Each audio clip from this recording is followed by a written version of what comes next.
Dear student, at, on, in এই তিনটি preposition কিভাবে প্লেস এবং পজিশনের ক্ষেত্রে ব্যবহৃত হয় তা শিখে নেই। সাধারণত কোনো একটি ব্যক্তি বা বস্তু একটি স্থায়ী বা অস্থায়ী স্থানে অবস্থান করা বোঝাতে অ্যাট, অন, ইন ব্যবহৃত হয়ে থাকে। চলো দেখি অ্যাট কোথায় বসে। সাধারণত একটি নির্দিষ্ট স্থানের সামনে কোনো ব্যক্তি বা বস্তু অবস্থান করে থাকলে তখন ওই নির্দিষ্ট স্থানের নামের পূর্বে অ্যাট বসে। যেমন I met him at the bus stop. আবার আমরা বলতে পারি the boy was waiting at the college gate. এটাও কিন্তু বলা যায় he stop the car at the traffic light. তাহলে এই তিনটা সেন্টেন্সে দেখতেছ অ্যাট আমরা ব্যবহার করলাম ঠিক নির্দিষ্ট স্থানের পূর্বে। এবার অনের ব্যবহার।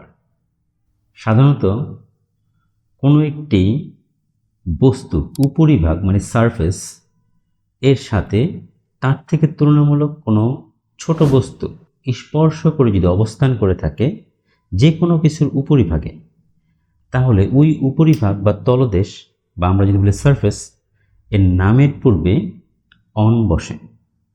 যেমন আমরা বলতে পারি on the table, on the wall, এইটাই।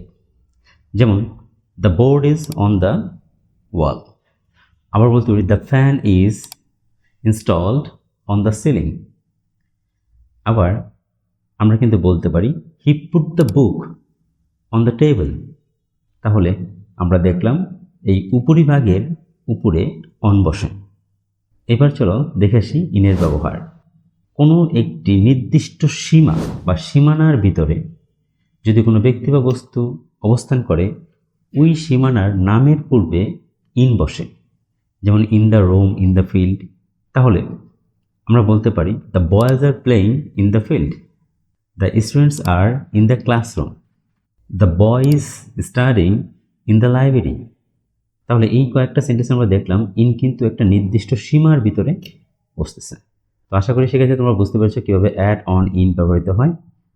স্ক্রিনে দেওয়া এই এক্সাম্পলগুলো তোমরা করে নাও। আশা করি তোমাদের প্রবলেমগুলো সলভ হয়ে যাবে।